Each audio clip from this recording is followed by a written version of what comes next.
The coffee caught the light from the crystal chandelier as it arced through the air, a $50 espresso transformed into a weapon. Steam rose from the liquid like smoke from a battlefield. Time stretched thin the way it does in the moment before impact, when the world narrows to a single point and everything else falls away into silence. Sarah Chen's face registered the heat before the pain. Her eyes closed reflexively, but not fast enough. The scalding liquid found skin, found the delicate tissue around her eyes, found the places where the body is most vulnerable. She didn't scream. Years of working 3 jobs had taught her not to give men like this the satisfaction. William Harrington III adjusted his Tom Ford cuffs, a gesture so casual it bordered on obscene. The dining room at Le Chateau held 80 witnesses, each frozen in their seats like actors who'd forgotten their lines. Crystal clinked against china. Someone's fork clattered to the floor. The sound echoed in the sudden vacuum of collective held breath. His voice carried across the silence, pitched just loud enough for the room to hear, but maintaining that peculiar upper Highland Park drawl that turned cruelty into dinner conversation. There, now you smell less like poverty. The small figure in the doorway wore a marine jacket 3 sizes too large, the sleeves rolled up to reveal thin wrists. Emma Chen's eyes were the color of strong coffee, wide and uncomprehending. She'd been coloring at the back table, drawing knights on horseback, with her broken crayons waiting for her mother to finish the shift that would pay for tomorrow's medicine. Mommy, the word came out small and lost a single syllable, carrying the weight of a 7-year-old's entire world beginning to crack. 6 hours earlier, the morning had tasted like burnt cinnamon toast. The Chen apartment occupied the kind of building developers called transitional, which meant roaches and water stains, but also meant affordable if you stretch the definition. Medical bills covered the kitchen table like fallen leaves, each one a small paper monument to the body's capacity for betrayal. An eviction notice clung to the refrigerator door, held by a magnet shaped like Texas. Sarah bent over the sink, coughing into her palm. Red spattered against white porcelain. She ran the water quickly, hiding the evidence before Emma could see. The girl stood at the counter, determined focus written across her small face as she scraped carbon off bread and dumped cinnamon with the abandon of someone who believed more of everything made it better. Made it Dad's way. Emma's voice carried that particular brightness children use when they're trying very hard to be helpful. Cinnamon hides all mistakes.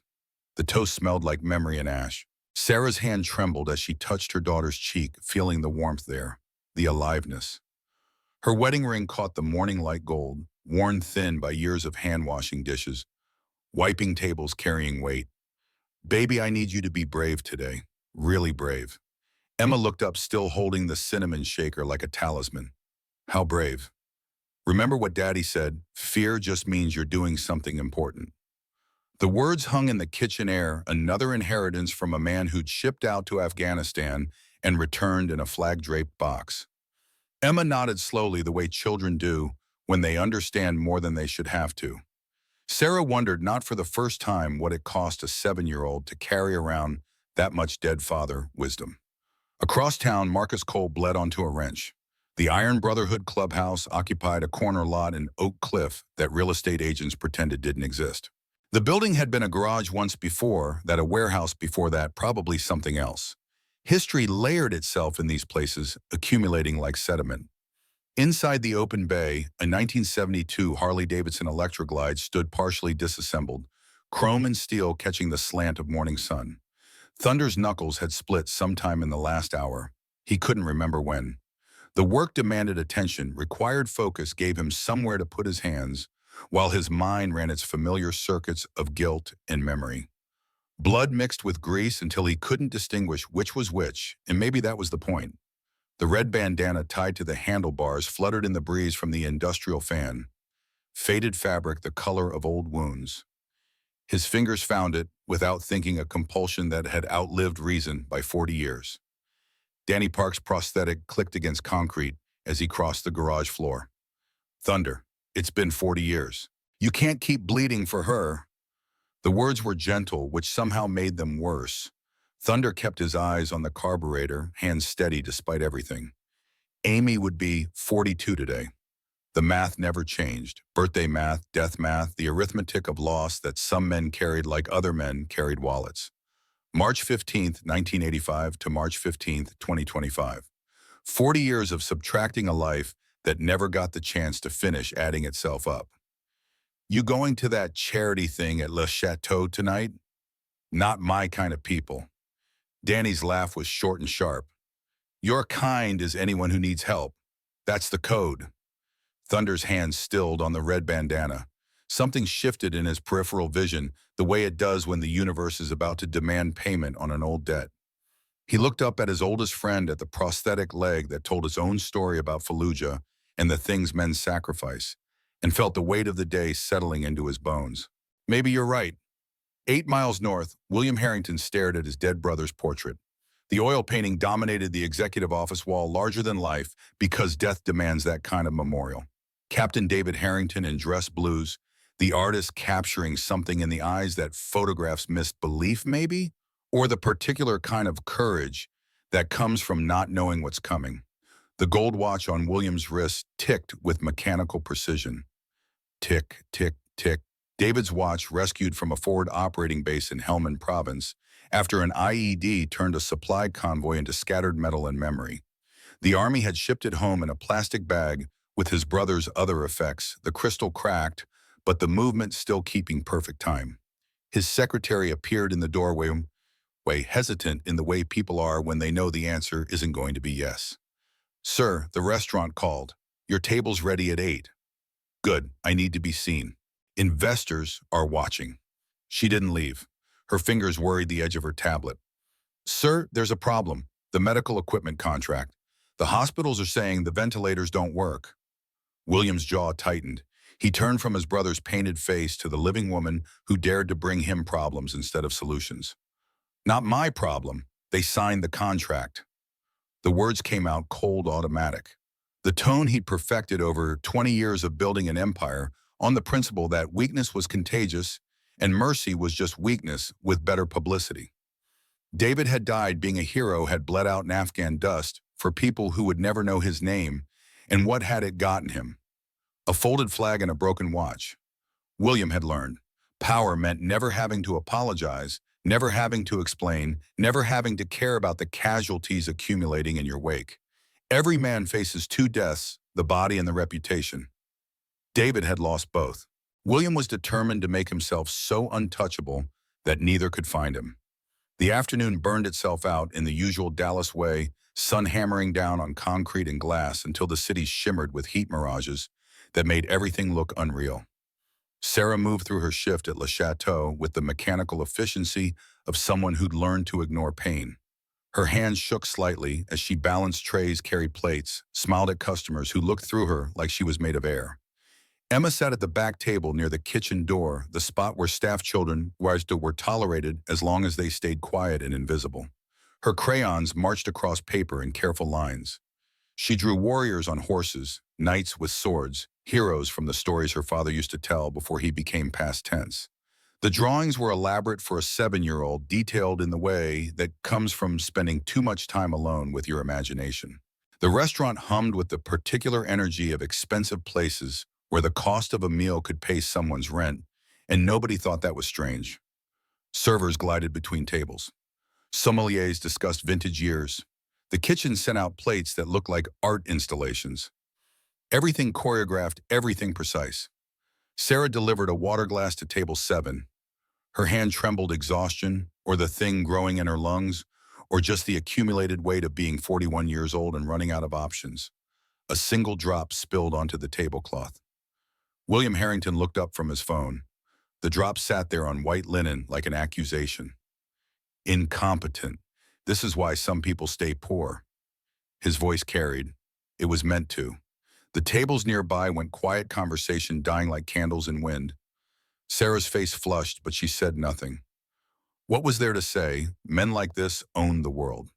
Women like her just cleaned it. Emma watched from her table.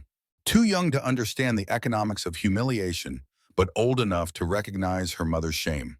The crayon in her hand pressed harder against the paper, snapping the tip. In the parking lot, Thunder sat on his bike and tried to convince himself to leave. The Harley idled beneath him, engine rumbling like a contented animal.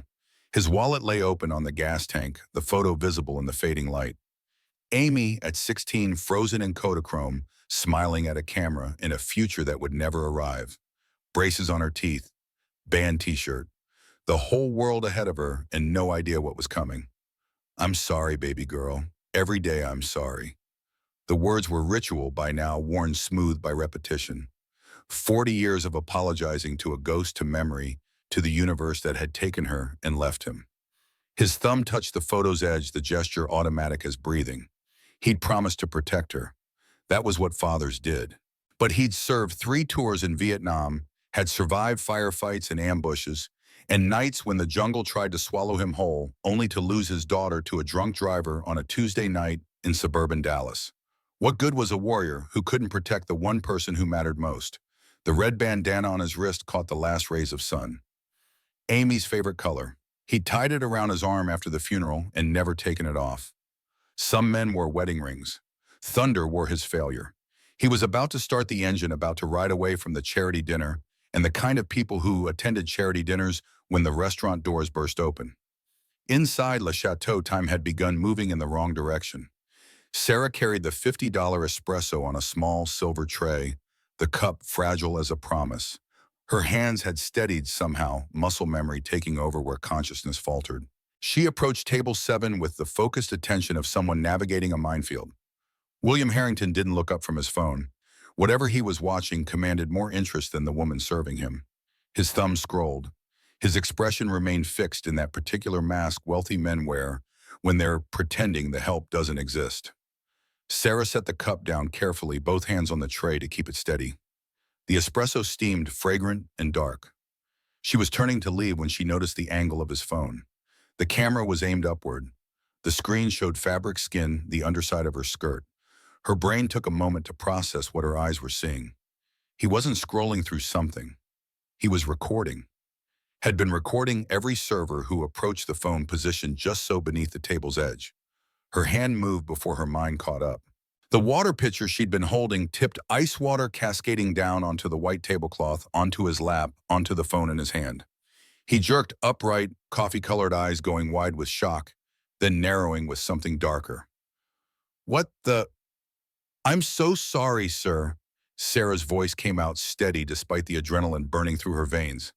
It slipped, but her eyes met his, and in that moment, they both knew.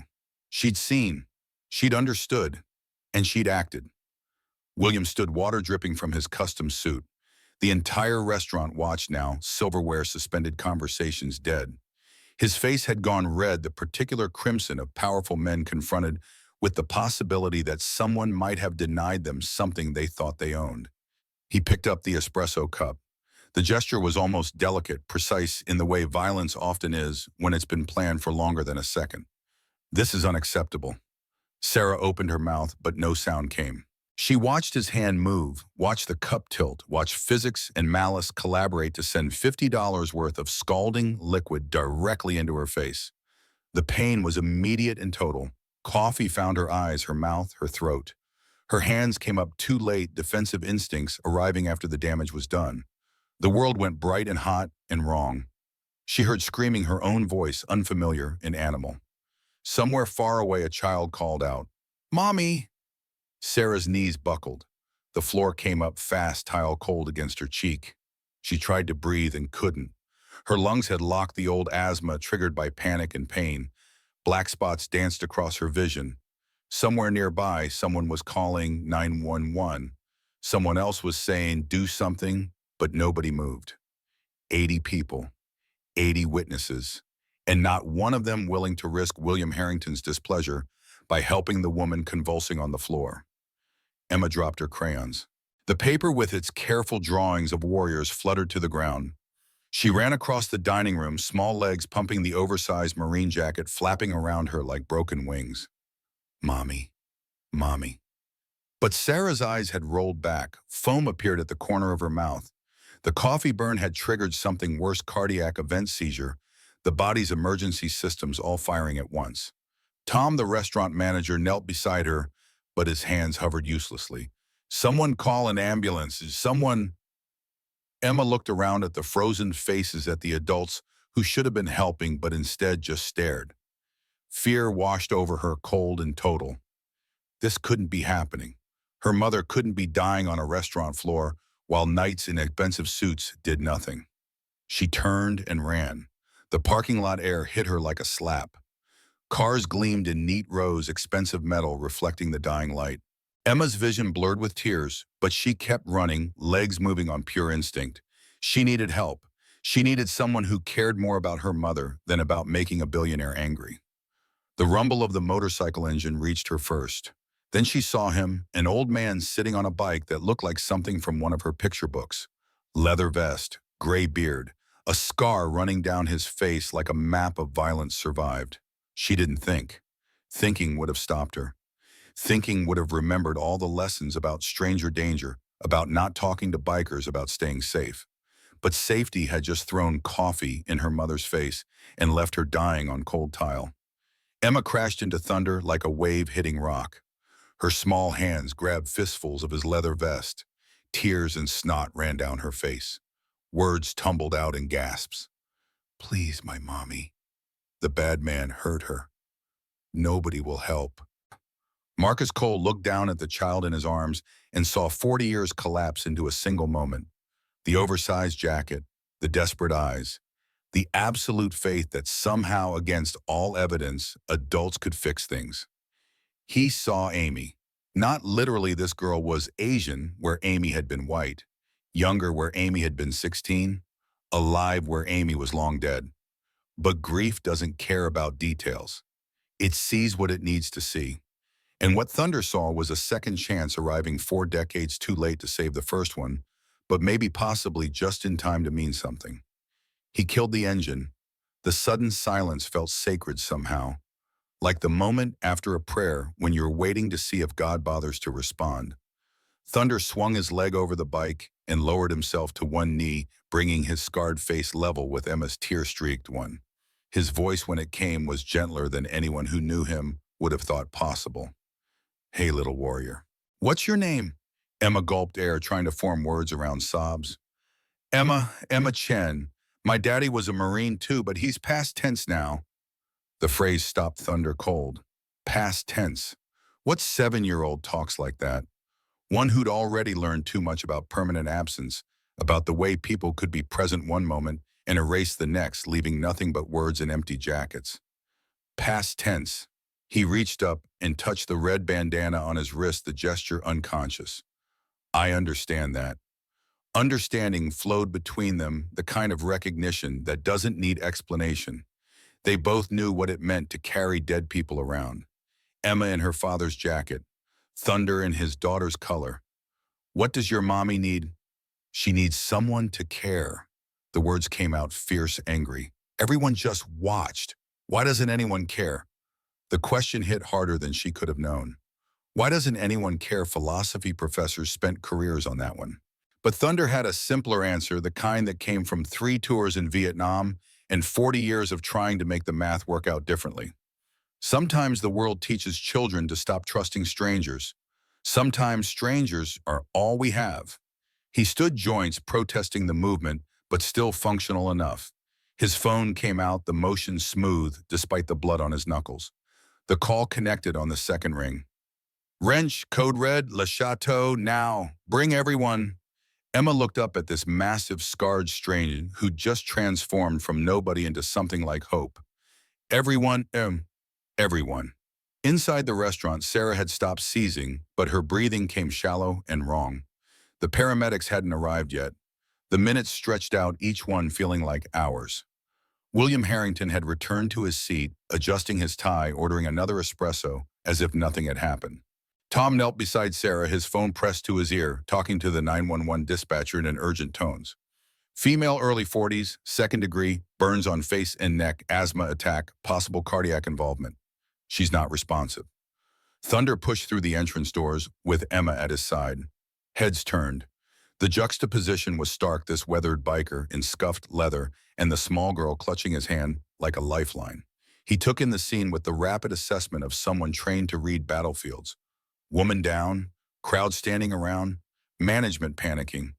And at table 7, a man in a suit worth more than most people's cars calmly drinking coffee while his victim lay dying 15 feet away. Thunder moved to Sarah's side, his bulk displacing Tom. Combat medic training from 1969 kicked in muscle memory older than most of the people in this room.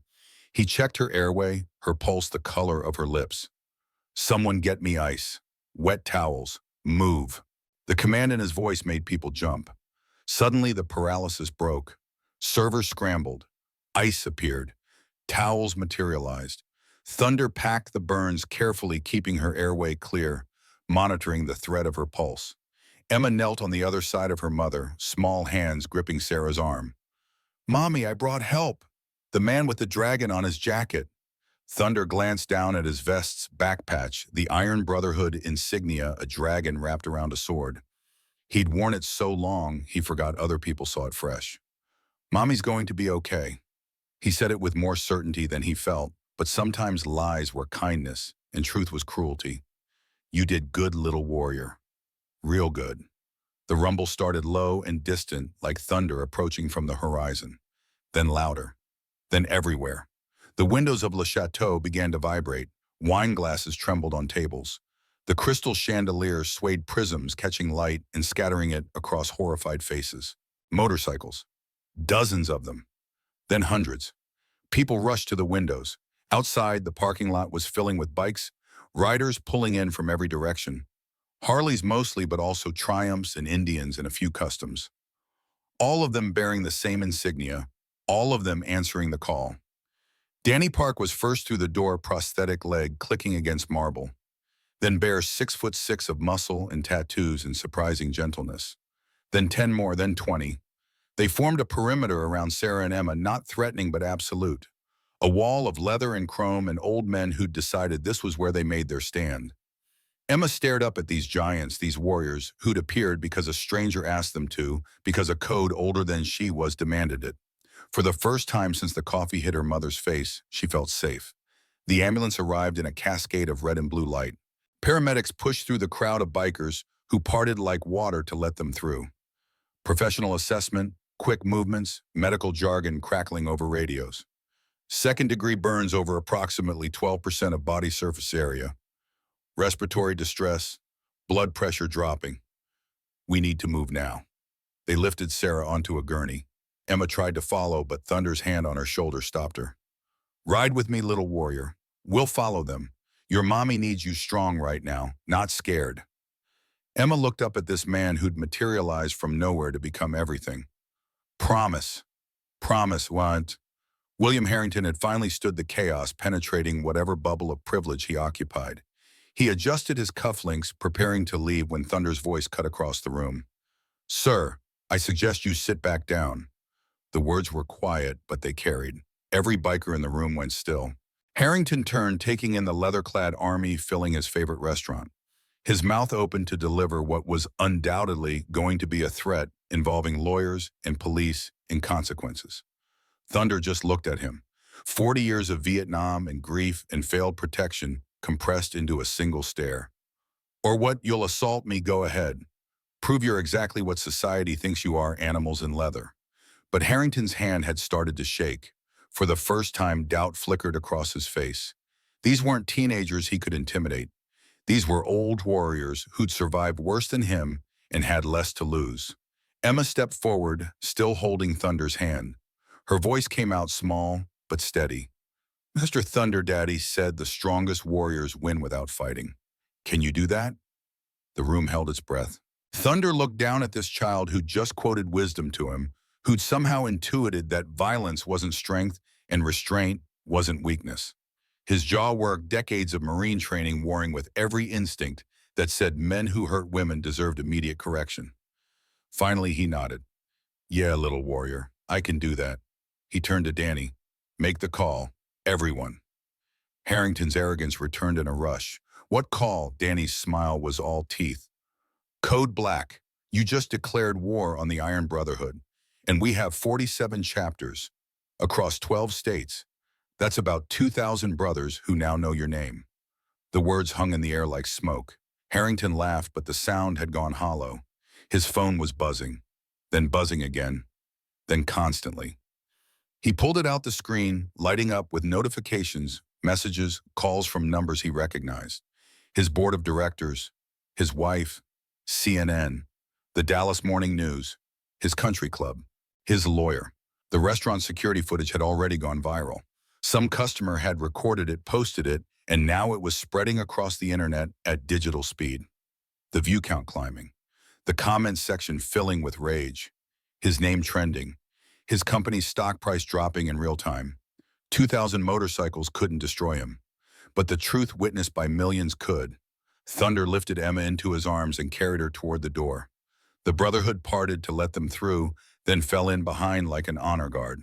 Behind them, William Harrington stood alone in his favorite restaurant, surrounded by 80 witnesses who'd finally remembered how to care, his phone buzzing, with the sound of an empire beginning to crack. Dallas Presbyterian Hospital smelled like bleach, trying to hide death. The fluorescent lights hummed their mechanical prayer, casting everything in that particular shade of institutional green that made healthy people look sick and sick people look already gone. Thunder carried Emma through the emergency room entrance, her small body rigid with fear against his chest, the oversized marine jacket creating a protective cocoon that fooled nobody. The waiting room held the usual collection of midnight emergencies: a construction worker cradling a mangled hand, an elderly woman breathing into an oxygen mask, a teenager with a gash above his eyebrow, probably a fight, probably stupid. They all looked up when the bikers walked in, 15 men in leather, filling the space like an occupying army, and then looked away just as quickly when they saw Emma's face. Sarah had arrived 3 minutes earlier, the ambulance doors slamming shut behind the gurney with the finality of a coffin lid. Thunder set Emma down carefully, keeping one massive hand on her shoulder as a nurse approached with a clipboard and an expression that said she'd seen worse, but not by much. "Are you family?" The question hung there, loaded with legal implications and insurance requirements, and all the bureaucratic machinery that decided who got to stay and who got sent away. Thunder met her eyes, his voice carrying the weight of a promise made to a 7-year-old in a parking lot. "No, ma'am, but I'm all she has right now." The nurse looked at Emma, at the way the child's small hand gripped Thunder's leather vest with white-knuckled intensity, and something in her face shifted. "Wait here. The doctor will come out when she can." They waited.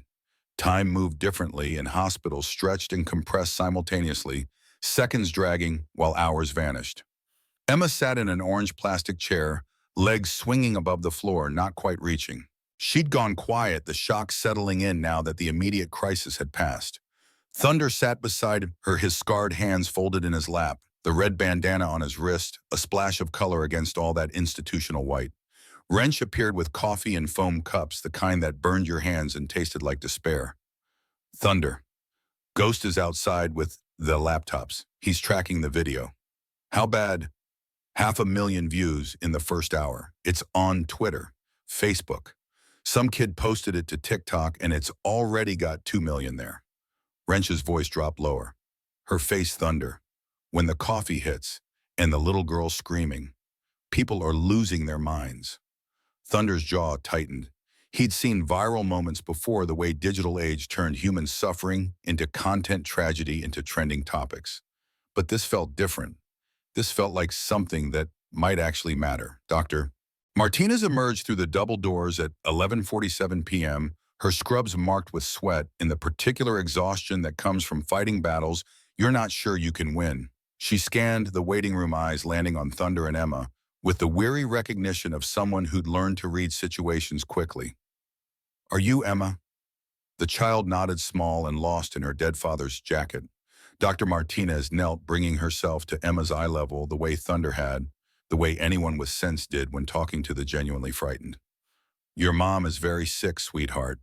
The burn itself isn't the worst part. It's what the burn triggered.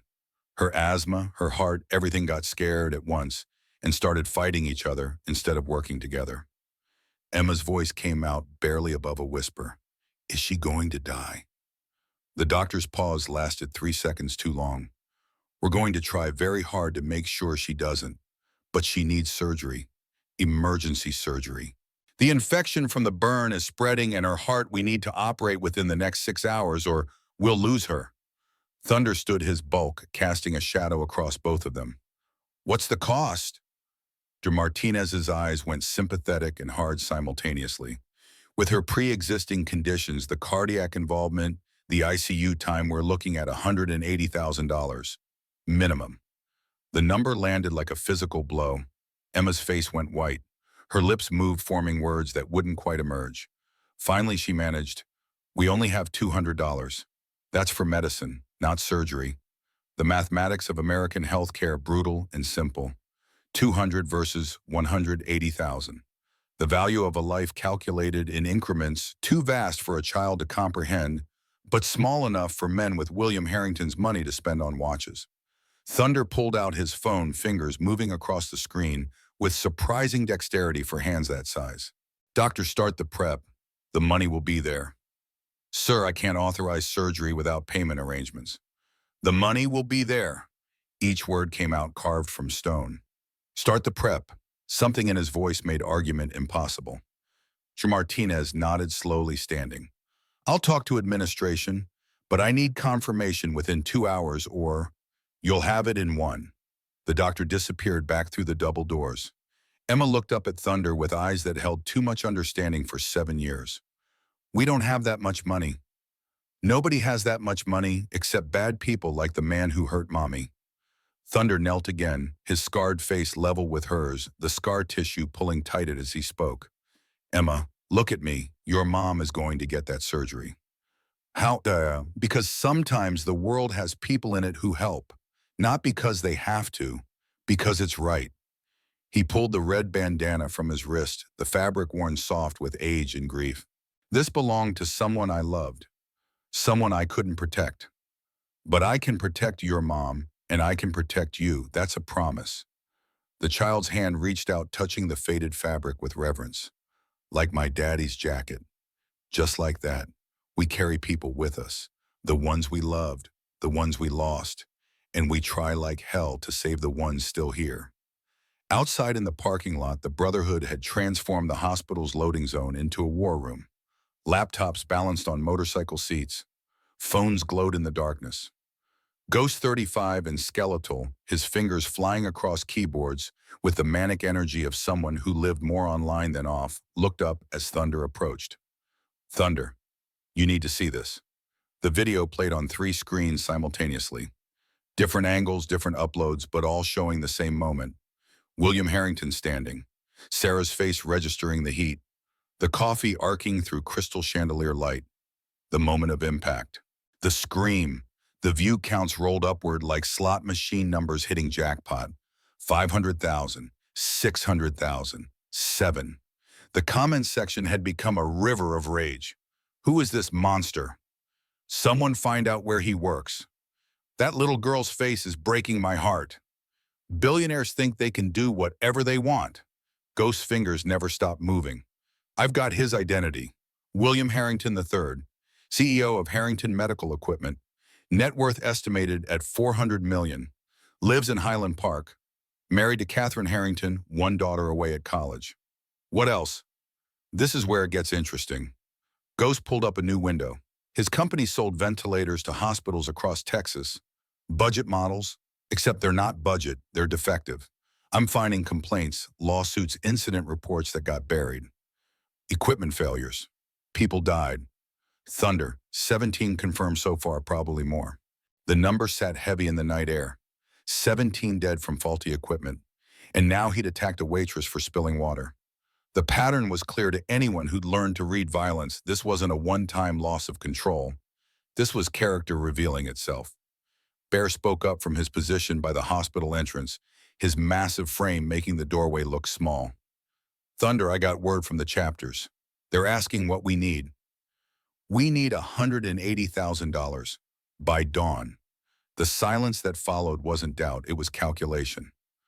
47 chapters, 2,000 brothers. That was $90 per person if everyone kicked in. Possible, but not easy. Most of these men lived on disability checks and mechanic wages. They weren't rich. They were barely getting by. Wrench broke the silence. "Thunder, even if we all empty our pockets, that's maybe 20, 30,000. We're still short by Puem. Then we go public." Thunder's voice cut through objections. "Go set up a GoFundMe. Title it Emergency Medical Fund for Assault Victim. Tell the story, show the video, ask for help."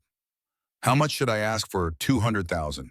We need cushion for complications for recovery for Emma when her mom can't work. Thunder looked at the screens, at Sarah's frozen face in that moment before pain. And goes find everything on Harrington, every business deal, every contract, every lawsuit. If he's got skeletons, we're digging them up. Ghost's smile was feral. Already on it. The GoFundMe went live at 12:14 a.m. Within 3 minutes, the first donation came through. $20 from someone in Ohio with the username VietnamVet71. The comments attached read simply, "For the Brotherhood." Then more. $50 from California, 100 from New York, 25 from Montana. The donations rolled in, gathering momentum, the number climbing with the kind of organic velocity that social media makes possible when collective rage finds a constructive outlet. Inside the hospital, Emma had fallen asleep in Thunder's arms, exhaustion, finally overwhelming fear.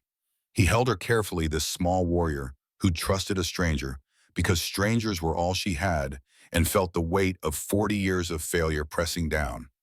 Amy had been older when she died, but that didn't matter. Dead was dead, gone was gone. The hole they left was the same size regardless, but this one he could save. Both of them, mother and daughter. Redemption didn't erase the past, but maybe it could give the present a different shape. His phone vibrated, a text from Ghost. Funds at $47,000, donations from all 50 states. You should see the comments. Thunder shifted Emma, gently pulling up the GoFundMe page on his phone. The comments section had become a revival meeting. People sharing their own stories of being treated like garbage by the wealthy, of working service jobs, and being invisible, of watching their loved ones suffer because healthcare costs more than houses. My sister waited tables for 20 years. This could have been her. I was in Desert Storm. We fought for this country. This is how it treats its heroes' families. That little girl's face will haunt me forever, sending what I can. The donations kept coming. $10, $500, $25, $1,000. Each one a small act of defiance against a system that said Sarah Chen's life was worth less than William Harrington's evening entertainment. Dart Martinez returned at 1:30 a.m., her expression cautious hope mixed with disbelief. Administration is seeing the GoFundMe. They're willing to start prep if you can guarantee $75,000 by 6 a.m. We'll have it by 4. How can you possibly? Thunder turned the phone screen to show her. The number had hit 63,000. As they watched, it ticked up to 64, then 65. The avalanche had started, and gravity was doing its work. Across town, William Harrington's phone wouldn't stop screaming.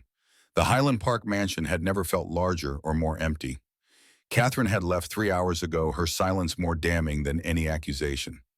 His daughter Sarah, named for his mother, the irony wasn't lost, had sent a single text. "Dad, what did you do?" He'd tried calling his lawyer, his publicist, his CFO. None of them answered. The board had sent an email at midnight, 5 sentences that ended his career. Emergency meeting scheduled for 8 a.m. Your attendance is mandatory. Do not speak to press. Do not leave the city. Legal counsel will be present. The video had been viewed 17 million times. His face was now a meme. Someone had made a GIF of the coffee throw, added the caption, "When rich people show their true colors," and it was everywhere. Twitter, Reddit, Instagram, even LinkedIn, which somehow made it worse. But the worst part, the thing that made his chest tight and his hands shake, was the other video Ghost had uncovered and posted at 2 a.m. Security footage from Le Chateau, but from a different angle, showing the moment before the water spilled, showing William's phone positioned just so beneath the table, showing the upward angle, showing exactly what he'd been doing. The comments on that one were darker, angrier, people calling for his arrest, for his company to be destroyed, for him to lose everything. William sat in his dead brother's study, surrounded by David's medals and commendations and photographs from Afghanistan. David smiling with his unit. David shaking hands with a local elder. David in dress blues at some formal event, looking every inch the hero he'd believed himself to be. Their father's pistol sat in the desk drawer. William had found it after the old man died, cleaned and oiled. It kept it as some kind of inheritance. Now he pulled it out, the weight of it cold and final in his hand. David had died a hero. William was dying a villain. The math seemed clean. His phone lit up with a new notification. An article from the Dallas Morning News. Harrington Medical Equipment, a pattern of negligence. The reporter had found the ventilator complaints, had interviewed families of patients who'd died, had connected dots William had spent millions keeping separate. 17 confirmed deaths. Could be more. Equipment that failed because he'd cut corners to increase profit margins. People who died gasping for air because machines designed to save them had been built too cheaply to work. And he'd attacked a waitress for trying to stop him from taking upskirt photos. The gun felt heavier, or maybe lighter. Hard to tell which. A knock on the study door made him jump. He shoved the pistol back in the drawer as Catherine walked in, her face makeup streaked and exhausted. Don't, her voice was flat. Don't you dare take the easy one out and leave me to clean up your mess. Catherine, no, you don't get to talk. You get to listen. She sat down across from him, the desk that had been his father's and then David's, and finally his, creating a chasm between them. I called Jenny Rodriguez tonight. Do you remember her? The name sparked nothing. William's face must have shown it. Of course you don't. She waited tables at the Grove in 2018. You did the same thing to her. The phone under the table. She complained to management. You got her fired. She lost her apartment, had to move back to El Paso with her parents. The words landed like body blows. I never. There are 17 women, William, 17 that I found in 3 hours. How many more are there? How many women did you victimize while I was raising our daughter and pretending not to notice? The silence stretched. Outside, Dallas slept, unaware that morning would bring a reckoning. William's empire was crumbling in real time, built on sand and cruelty, finally exposed to weather it couldn't survive. David would be ashamed of you. Those 5 words hurt worse than anything else. Catherine stood, moving toward the door, then paused. That little girl in the video, she's 7 years old. The same age Sarah was when you took her to Disney World and promised you'd always protect her. That's someone's daughter, William. Someone's entire world, and you threw coffee in her mother's face while she watched. She left. The study door closed with a click that sounded like a period at the end of a sentence. William opened the drawer again, looked at the gun, thought about easy exits and hard consequences. Thought about David, who'd died trying to save people, and himself, who'd killed people trying to save money. The mathematics didn't balance. They never would. At the hospital, Thunder's phone buzzed at 3:47 a.m. The GoFundMe had hit $200,000. The donations were still coming flooding in from around the world now. Australia, Germany, Japan. The story had transcended borders, become universal. Dr. Martinez looked at the screen when Thunder showed her, and something in her professional composure cracked. I've never seen anything like this. People are good. Thunder's voice was rough with exhaustion and something close to faith. They just need reminded sometimes. Emma woke as the sky outside started showing the first gray hints of dawn. She looked up at Thunder's sleep, confused, then remembered everything in a rush that showed on her face. Mommy. Surgery starting in 30 minutes, the best doctors, the best equipment, everything she needs. Because of you. Because of everyone. 200,000 people who decided your mom mattered. He showed her the screen, the donation counter still climbing. That's what Brotherhood means. Not just bikers. Everyone who sees someone who needs help and decides to be the person who shows up. Emma's fingers traced the numbers on the screen, too many zeros for her to fully comprehend. Her voice came out small and wondering. That many people care about Mommy. That many people care about making sure bad things don't win. The surgery began at 4:15 a.m., Dr. Martinez leading a team of 5 into an operating theater that cost more per hour than Sarah made in a month. Thunder stayed in the waiting room with Emma, her small body curled against his side, watching cartoons on his phone, while her mother's life hung in the balance somewhere beyond those double doors. Ghost appeared at 5:30 with news and coffee.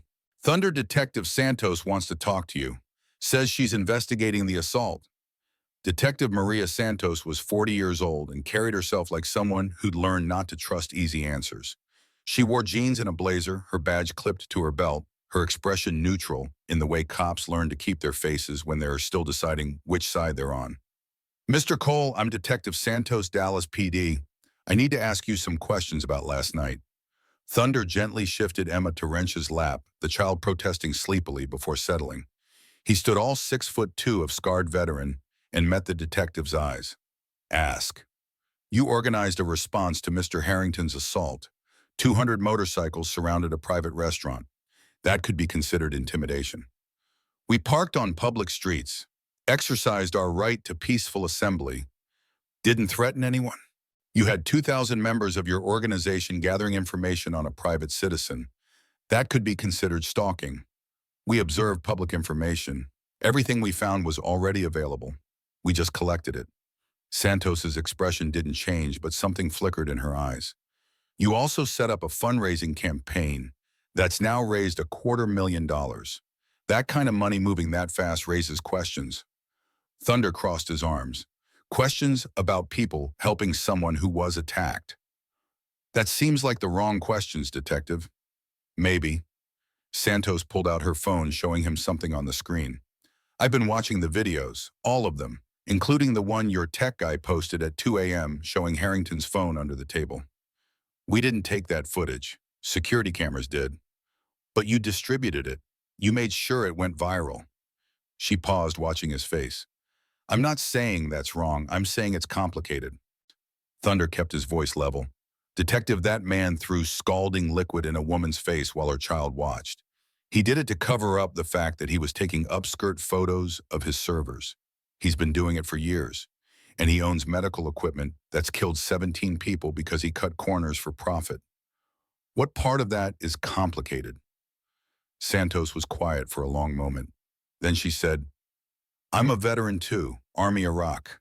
I know what brotherhood means, but I also have to enforce the law even when the law protects people who deserve worse. Then enforce it, arrest him, charge him with assault, with harassment, with whatever applies to someone who thinks money makes him immune to consequences. I intend to. Santos pocketed her phone. But I needed to make sure your organization wasn't planning to take justice into your own hands. We're not judge, jury, or executioners, Detective. We're just people who show up when someone needs help. Thunder glanced back at Emma, still drowsing in Wrench's arms. That little girl needed help, so we helped. Santos followed his gaze, her expression softening almost imperceptibly. For what it's worth, Mr. Cole, I'm glad you were there. But stay within the law. I can't protect you if you don't. She left. Thunder returned to his seat as Emma climbed back into his lap, seeking the security of his presence. The waiting room TV was showing the News Now morning anchors discussing the viral video, showing aerial footage of the Brotherhood's response, interviewing sociologists about class warfare, and service workers about their own experiences of being invisible. The surgery lasted 6 hours. Emma fell asleep again, woke, ate crackers from a vending machine colored on paper a nurse provided, and fell asleep once more. Thunder didn't move except to shift position when his legs went numb. This child who trusted him, creating a weight that was both burden and blessing. Dr. Martinez emerged at 10:23 a.m., her scrubs fresh, her face showing the particular exhaustion of someone who just fought death and won. She made it. The surgery was successful. She's in recovery now. Emma jerked awake at the words, her face transforming. Mommy's okay. Your mommy's okay. She'll need time to heal, and there will be physical therapy, but she's going to live. Dr. Martinez knelt down, repeating the gesture Thunder had taught them all. You were very brave, Emma. Mr. Thunder was brave. I just got help. Sometimes getting help is the bravest thing we can do. Thunder's phone buzzed, a text from Ghost. Harrington just tried to hang himself. Housekeeper found him.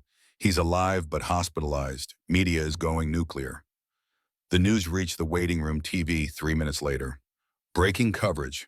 William Harrington III, billionaire CEO, accused of assault and sexual harassment, found by his housekeeper in an apparent suicide attempt. Condition stable. No comment from family.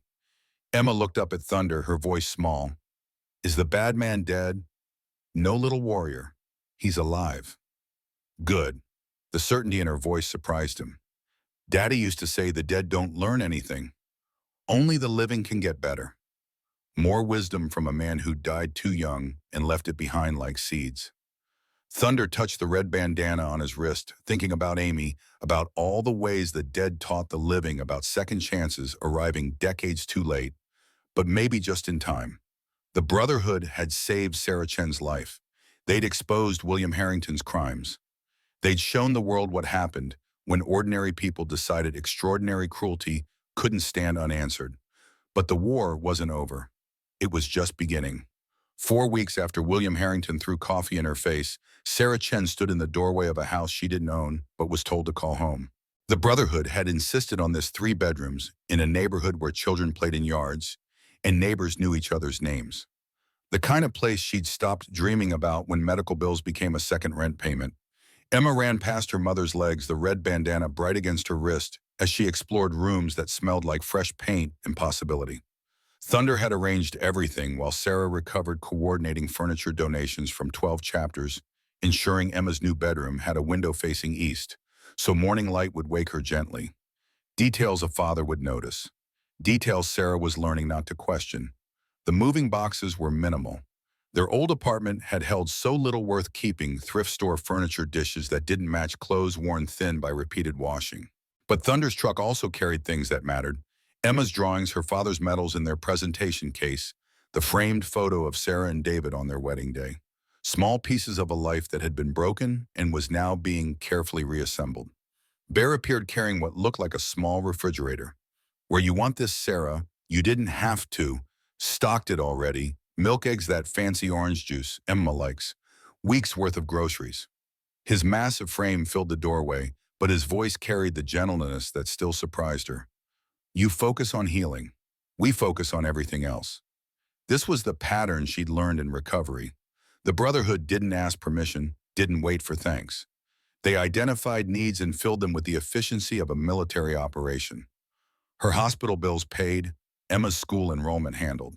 Transportation, food, utilities covered by a network that operated on some code older than she'd understood, but was grateful existed. Wrench arrived next, prosthetic clicking against hardwood as he carried in boxes labeled kitchen. His weathered face split into a grin when he saw Emma. Little warrior, come see what Ghost sent. The laptop was used but functional, loaded with educational software and parental controls. A note attached in Ghost's angular handwriting, for homework and drawing programs, cloud backup included. Gee, Emma's eyes went wide. A computer for me. Ghost says you're gonna need it. Smart kid like you. Wrench knelt, bringing himself level with her in that gesture they'd all adopted from Thunder. But your mom sets the rules. Screen time, websites, all that. Deal. Deal. Emma threw her arms around his neck, and Sarah watched this dangerous-looking veteran with the prosthetic leg carefully return the embrace, saw how the hardness in his face softened around children, and felt something in her chest unclench. Thunder materialized in the kitchen, his presence filling spaces without crowding them. He'd been quieter since the city council meeting, some burden lifted, but replaced with a different weight.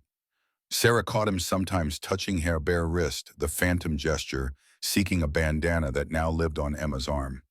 House inspection. His voice carried command softened by care.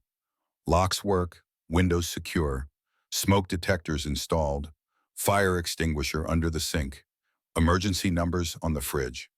Sarah followed his gaze to the refrigerator, where he'd magnetized a laminated card police fire hospital, and below them, Thunder's cell, Wrench's cell, Brotherhood clubhouse. A hierarchy of safety that put his number before 911. You've thought of everything. Not everything, still working on it. He pulled an envelope from his vest pocket. GoFundMe, final numbers, $347,000. After medical bills and housing setup, there's $215,000 left. It's yours. The number made her dizzy. Sarah reached for the counter, steadying herself. I can't. You can and you will. It's not charity. It's 200,000 people saying your life has value. Refusing that insults every person who donated. Thunder's scarred face was implacable. Set it up for Emma's education. Use it to start that advocacy work you mentioned. Save it. Spend it. Your choice. But it's yours. Emma appeared in the doorway holding a framed photo she'd found in one of the boxes. David Chen in marine dress blues, young and alive, and unaware of the IED waiting for him in Helmand province. Mommy, can I put Daddy in my room? Sarah's throat tightened. Of course, baby. And can I tell him about the house? About Mr. Thunder and everyone? Emma's voice carried that particular 7-year-old logic that made conversations with the dead seem perfectly reasonable. He'd want to know people are helping us. Thunder's hand found his bare wrist again, the automatic gesture seeking comfort from something no longer there. His voice roughened. Your dad knows, little warrior. Warriors always know when their families are protected. The unpacking took hours. Neighbors appeared with casseroles and curiosity, the story having preceded them. Some came with genuine welcome. Others with the voyeuristic interest people have for tragedy survivors, wanting proximity to drama that wasn't theirs. Sarah learned to read faces quickly, accepting kindness and politely deflecting invasiveness. Mrs. Patterson from next door brought chocolate chip cookies and practical advice about the school district. My grandson's in Emma's grade. I'll introduce them. Then quieter, what you went through, what that man did, it matters that you're still standing.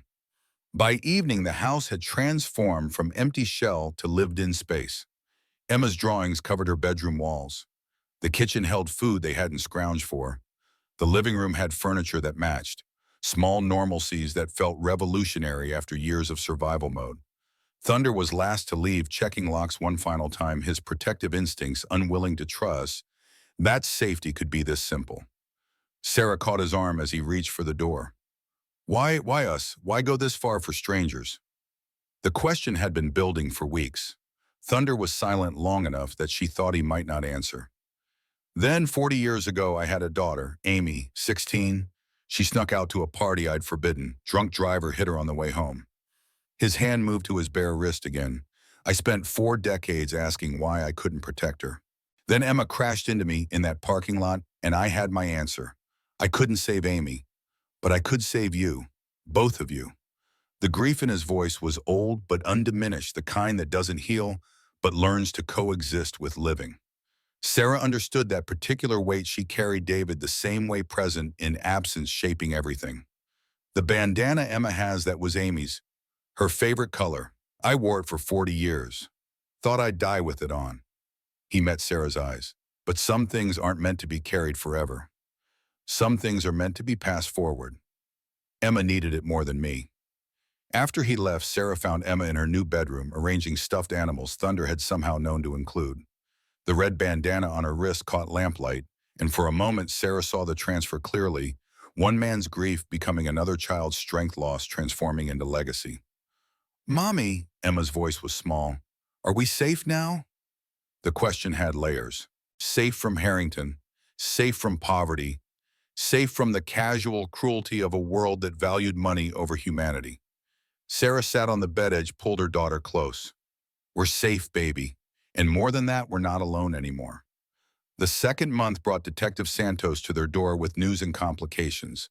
William Harrington had been released from psychiatric care, remanded to house arrest pending trial. The criminal charges were extensive assault, sexual harassment evidence, tampering, criminal negligence for the ventilator deaths. His empire had collapsed with the thoroughness that only public exposure could achieve. The board had voted him out. His wife had filed for divorce. His daughter refused his calls. The trial's set for 6 months from now. Santos sat in their living room, coffee untouched on the table between them. The DA wants your testimony. Emma's too, if you're comfortable with that. Sarah looked at her daughter, who'd been listening from the hallway despite instructions to play in her room. Emma stepped forward, the bandana a splash of red courage against her small wrist. I'll tell what I saw. The bad man needs to hear the truth. Santos's professional mask cracked slightly. You're very brave, Emma. But court is different from the city council. Defense lawyers will try to confuse you, make you doubt what you remember. I remember everything. Emma's voice carried absolute certainty. He stood up. He picked up the cup. He threw it. Mommy screamed. And nobody helped until Mr. Thunder came. That's the truth. Lawyers can't change truth. The logic was ironclad and 7 years old. Santos nodded slowly. No, they can't. But they'll from him. After the detective left, Sarah found Thunder's number on the emergency card. He answered on the first ring, engine noise in the background, suggesting he was writing. Sarah, everything okay? Harrington wants to see me. Santos said he's been requesting mediation, him and all his victims together. Voluntary supervised, part of some restorative justice program his lawyers are pushing. She paused. I don't know if I can face him. The engine noise cut out. Don't do anything you're not ready for. He doesn't deserve your presence just because he wants absolution. It's not about him. It's about, Sarah searched for words. I need to see if he's actually sorry or just sorry he got caught. Thunder was quiet for 3 breaths. If you go, you don't go alone. Brotherhood comes. Not in the room, but nearby, close enough. You do that. Sarah, we've been doing that since the night we met. Not stopping now. The mediation was scheduled for a Thursday afternoon at a community center that specialized in restorative justice. 17 women sat in a circle, ages ranging from 19 to 53, each one carrying a story about William Harrington's phone under a table, his entitled leer, his casual assumption that their bodies were his to photograph without permission. Sarah knew some of them from the support groups that had formed after the viral video. Jenny Rodriguez, who'd been fired for complaining. Melissa Kim, whose restaurant manager had taken Harrington's side. Patricia White, who'd quit the service industry entirely rather than risk another encounter. The facilitator explained rules. Harrington would listen. He could respond, but not defend. The goal wasn't punishment, but understanding. Some of the women's faces showed skepticism. Others just looked tired. Then Harrington entered and the room's energy shifted. He looked diminished, the arrogance that had defined him replaced by something hollower. Weight loss made his expensive suit hang wrong. The carefully cultivated power broker appearance had given way to someone who'd stopped caring about surfaces. He sat in the designated chair, hands folded in his lap, and didn't speak until the facilitator nodded permission. I don't know how to start except to say I'm sorry, which is inadequate, which insults you by suggesting words could undo what I did. His voice shook. I photographed you without consent. I made you feel unsafe in your workplace. When you caught me, I attacked you. Some of you I got fired. Some of you I've never met but heard anyway because my company sold equipment that killed their patients. Jenny Rodriguez leaned forward. Why you're a billionaire? You could have any woman. Why creep shot waitresses? The question sat heavy. Harrington's hands clenched. Because I could. Because I was powerful and you weren't, and somewhere along the way I confused having power with deserving it. My brother died in Afghanistan being a hero. I built an empire to prove I was better than his sacrifice, better than the wasteful way he died serving others. I became everything he would have hated. Your brother didn't make you a predator. Patricia's voice cut sharp. That was a choice, yes. The admission came quiet but clear. It was. Every time. 1,700 photos across 6 years. 1,700 times I chose to violate someone. I can't undo that. I can't make it not have happened. All I can do is be different going forward. Sarah had been silent, but now she spoke. Different how? What does different look like for someone who did what you did? Harrington met her eyes for the first time, and Sarah saw something there she hadn't expected: genuine shame. I've liquidated most assets. Set up a fund. $2 million for each of you. It's not payment. Money can't pay for trauma. But it's acknowledgement that your suffering had value, had cost, had impact. 2 million, Melissa's voice was faint. Each, 34 million total. It won't buy back your peace, won't erase the nightmares or the hypervigilance, but it might buy you choices, therapy, education, the ability to leave service work if you want to, or start businesses, or just breathe without financial terror for a while. The room digested this. Sarah thought about the GoFundMe, about how money couldn't buy healing, but could remove obstacles to it, could transform victim into survivor by removing the daily violence of poverty. What about the families of the people who died from your equipment? Sarah pressed. The 17 deaths Ghost found. What do they get? 5 million each. And I'm turning myself in for voluntary manslaughter charges. The prosecutors don't have enough for murder, but I killed those people through negligence. That deserves consequence. Harrington's voice steadied. I'm not doing this for leniency. I'm pleading guilty regardless. I'm doing it because it's what I should have done 17 deaths ago. The facilitator called for a break. Women clustered in small groups, processing, debating, some crying. Sarah found herself near the window, watching Thunder and Bear in the parking lot, visible guardian angels waiting for any sign they were needed. Jenny approached. You believe him? I don't know. Men say a lot of things when facing consequences. Sarah touched the healing burns on her face, still tender under makeup. But money talks louder than apologies. If he actually gives us those funds, that's more believable than any speech. $2 million. Jenny said it like testing the words for reality. I could pay off my parents' house, go to school, never carry a tray again. What would you do instead? I don't know. Never let myself think that far ahead. Jenny's eyes were distant, already imagining. Maybe teach, maybe open a bookstore, maybe just exist without someone's hand on my ass being the price of rent. The afternoon ended without resolution. Harrington had spoken his piece. The women had heard it. Time would reveal whether his contrition was genuine or performance. But Sarah left with a strange feeling, not forgiveness, but the recognition that humans could choose to become different things than they'd been. Thunder was leaning against his bike when she emerged. How are you? Confused, angry, but also hopeful. Is that wrong? Nothing about how you feel is wrong. You're allowed to be all of it at once. Emma appeared from where she'd been waiting with Wrench, showing off a new card trick he'd taught her. Her small hands manipulated cards with surprising dexterity, face scrunched in concentration. When she succeeded, Bear applauded like she'd performed magic.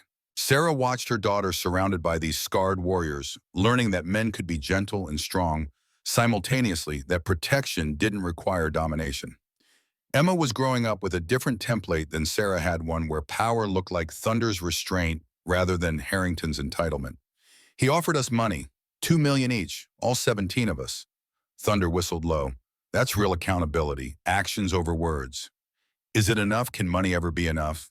No, but it's something, and sometimes something is all justice looks like in the real world. The money came through 6 weeks later, verified by lawyers, and deposited into accounts set up for each victim.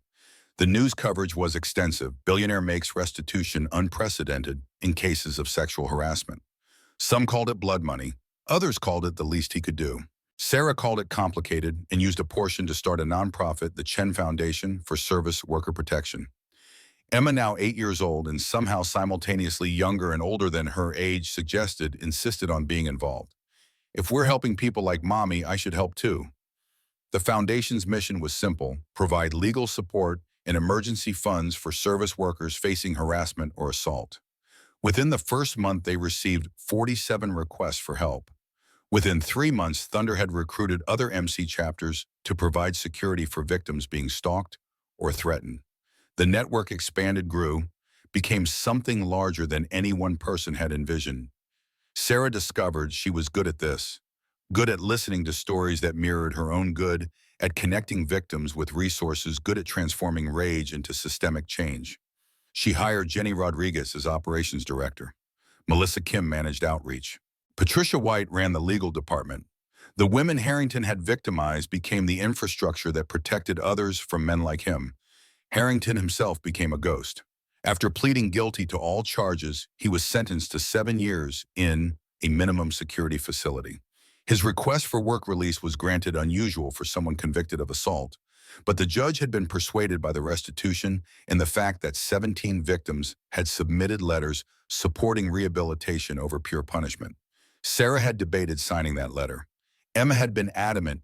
Daddy said everyone deserves the chance to be better, even bad people. So Sarah signed, adding a caveat: supporting his chance for redemption doesn't mean forgetting what he did. It means believing change is possible while holding him accountable for making it real. The years accumulated like sediment, each one adding layers to a story that refused to end simply. Year 2 brought legal victories. The city ordinance Dallas had passed became a model for federal legislation. The Service Worker Dignity Act made upskirt photography a felony nationwide, established mandatory reporting for workplace harassment, and created federal funding for victim support services. Emma, now 9, attended the signing ceremony in Washington, D.C., sitting between Sarah and Thunder as the president praised the little girl whose courage changed America. Year 3 brought Emma's first public speech at a veterans support rally. She stood on a platform, red bandana visible, and spoke about her father's sacrifice, her mother's strength, and Thunder's example with a clarity that reduced grown men to tears. The video went viral again, but this time the comments weren't about victimhood, they were about resilience. Year 4 brought Harrington's release from prison. He'd served 4 years of the 7-year sentence, time reduced for exemplary behavior, and completion of extensive therapy. He emerged to a world that hadn't forgotten him, but was willing to watch and see. He moved into a modest apartment, took a job at a veterans center, doing intake and administrative work, and kept his head down. Year 5 brought the first time Emma saw Harrington since the coffee. It was accidental. She'd been volunteering at the same veterans center where he worked, helping file paperwork and talk to families. She'd turned a corner, and there he was, thinner, grayer, wearing a name tag that said Will instead of William Harrington III. They stared at each other. Emma was 12 now, no longer the small child from the restaurant, but not yet the woman she'd become. The bandana was still on her wrist, faded further but present. Harrington opened his mouth closed. It tried again. Emma, I didn't know you volunteered here. Started last month. Her voice was steady. Mr. Thunder said veterans need young people to care. So I care. That's good. That's important work. He seemed unsure whether to stay or flee. How's your mother? She's good. The foundation helped 230 families last year. We're expanding. Emma studied him with eyes too old for 12. Are you actually sorry? Or did you just not want to go to jail longer? The bluntness was pure, Emma, no social niceties, just truth demanded. Harrington's face worked through several emotions before settling on something like honesty. Both. At first it was just fear. Fear of prison, of losing everything, of being hated. But spending 4 years with veterans, hearing their stories, understanding what real service looks like, he gestured at the center around them. These men sacrificed everything. My brother sacrificed everything. You and your mother nearly sacrificed everything because of my cruelty. I can't undo that. But I can spend whatever time I have left trying to deserve the second chance I didn't earn. Emma considered this. Then, Mr. Thunder says redemption is measured in actions over time, not words in a moment. Are your actions good? I'm trying to make them good, showing up every day, helping where I can, staying small and useful instead of big and destructive. Then keep doing that. Emma moved past him toward the filing room, paused. I still hate what you did, but Daddy taught me that holding on to hate hurts the person holding it more than the person it's aimed at. So I'm letting go. Not for you, for me. She disappeared into the office, leaving Harrington standing in the hallway with the weight of absolution he hadn't asked for but desperately needed. The years continued their march. Emma turned 14 and won a national essay contest about forgiveness and accountability. The prize included a scholarship fund that would cover her college education completely. She gave the acceptance speech wearing her battalion's battles, the red bandana, and a leather vest Thunder had custom made with patches that read, David Chen's daughter and Amy Cole's legacy. Sarah's foundation expanded to 12 states, helping thousands of service workers annually. She met someone, a gentle man named Marcus, no relation to Thunder, though the name, coincidence, amused everyone who managed a bookstore and treated her like she was made of strength rather than damage. They married quietly, Thunder walking Sarah down the aisle in place of the father she'd lost years before. Thunder himself aged with the grace of old oaks, weathering but not weakening. At 76, he still rode daily, still showed up when called, still checked on Emma and Sarah with the devoted consistency that had become his redemption's measure. The Brotherhood had grown under his leadership, expanding their veterans support programs to include mental health services, job training, and family counseling. Amy's memory lived in every life they touched. Harrington continued his quiet penance. He'd worked at the Veterans Center for 6 years, earned his way up to senior coordinator, and established a scholarship fund for children of fallen soldiers. He lived alone in his modest apartment, his previous wealth now distributed to victims, and causes his name still synonymous with downfall, but slowly accumulating new nuance. Then came year 10. Emma turned 17 in the spring, 6 months before her high school graduation. She'd been accepted to Georgetown's School of Foreign Service, planning to major in international relations with a focus on veteran affairs. Thunder had cried when she told him, proper tears, no hiding, just joy that this child he'd saved had grown into exactly the kind of person who'd make the world less cruel. The invitation came via her foundation email. Dallas Convention Center wanted her as keynote speaker for the National Service Worker Protection Conference. 500 attendees, full media coverage for Edge. The stage where she'd first testified as a 7-year-old now offered again to the young woman she'd become. Sarah debated whether to tell Harrington about the event, ultimately deciding that information wasn't something to withhold. She called him their conversations now occasional, but no longer impossible. Well, it's Sarah Chen.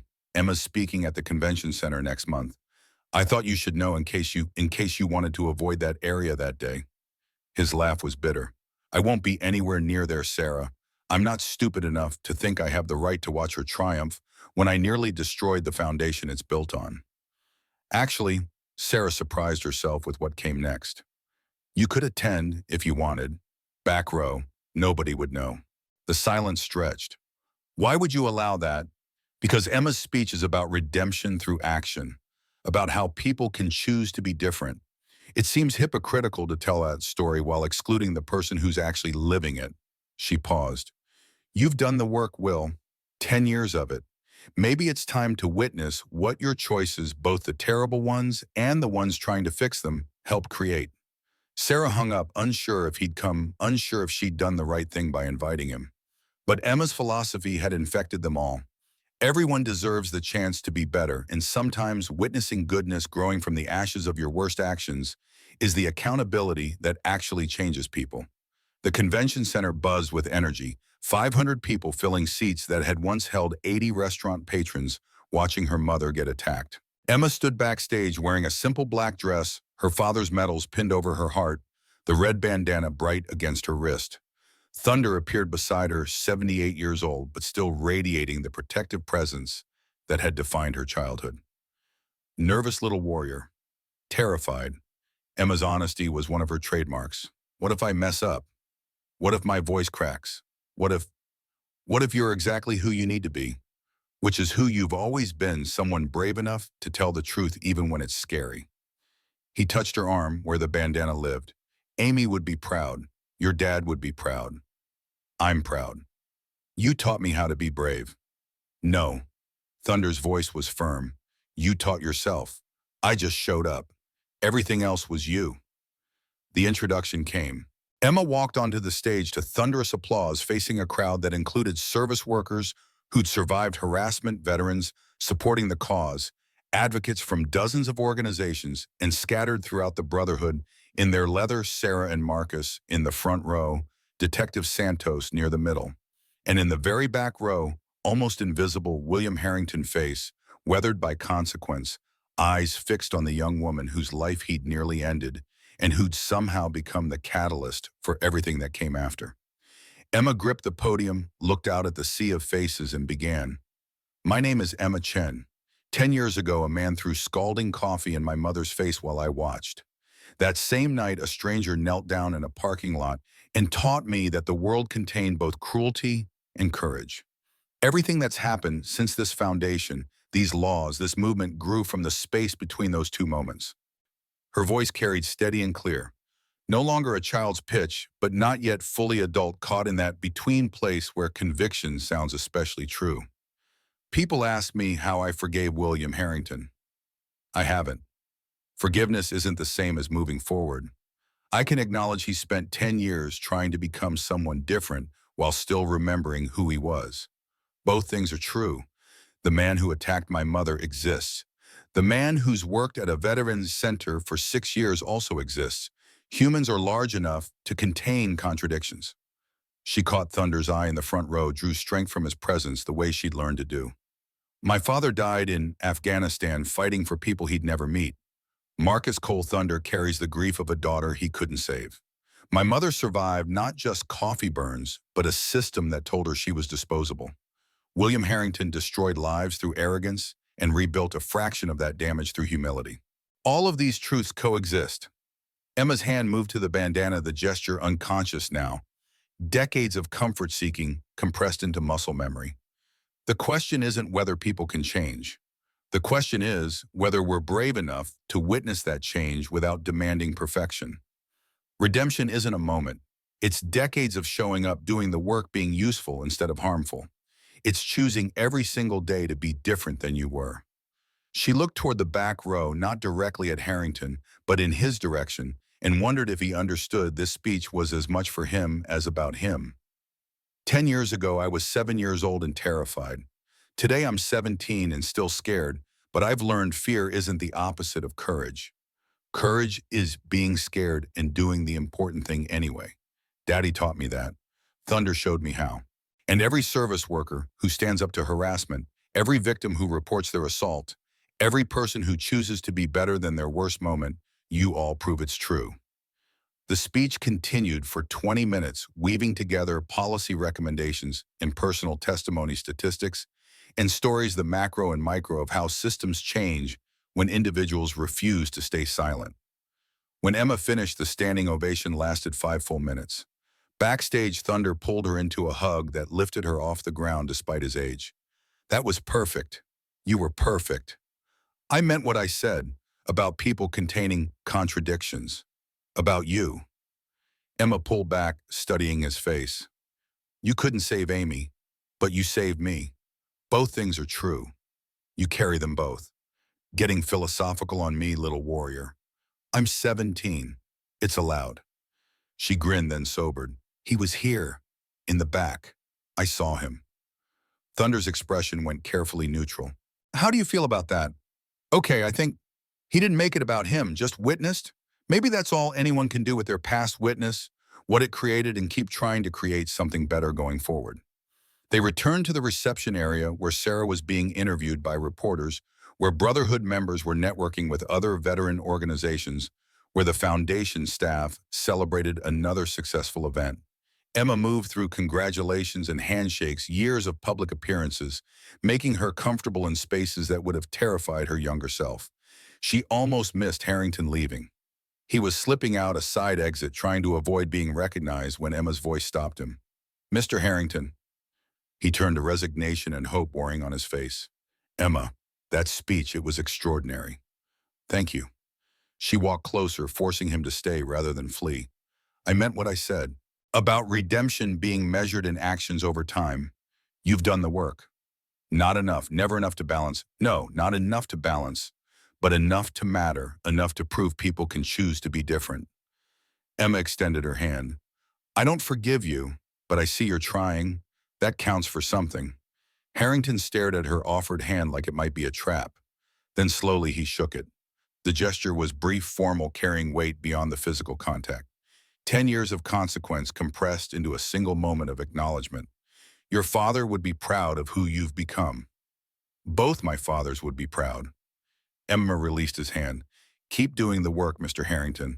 Not for applause or recognition, just because it's right. She walked away, leaving him standing in the hallway with Absolution's complicated cousin acknowledgement that efforts sustained over years eventually meant something, even if it could never mean enough. The party that night at the Brotherhood Clubhouse was loud and joyous, celebrating not just Emma's speech, but everything it represented. 10 years of work, thousands of lives changed.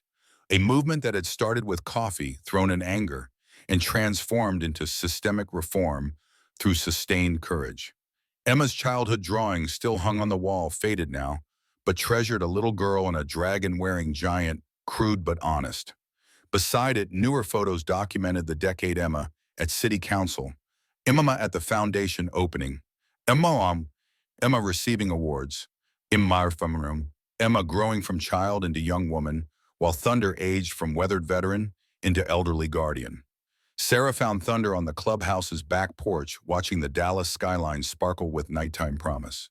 She joined him in comfortable silence, two people who'd survived separate hells and found unexpected family in the aftermath. She's leaving soon, Georgetown in the fall. Sarah's voice carried maternal melancholy. My baby going off to change the world on a bigger stage. She's ready, been ready for years. You raised her right. We raised her right, you, me, the Brotherhood, all of it. Takes a village, turns out. Sarah leaned against the railing. What will you do when she's gone? You've been protecting her for 10 years. Thunder's hand moved to his bare wrist, the phantom bandana still sought in moments of uncertainty.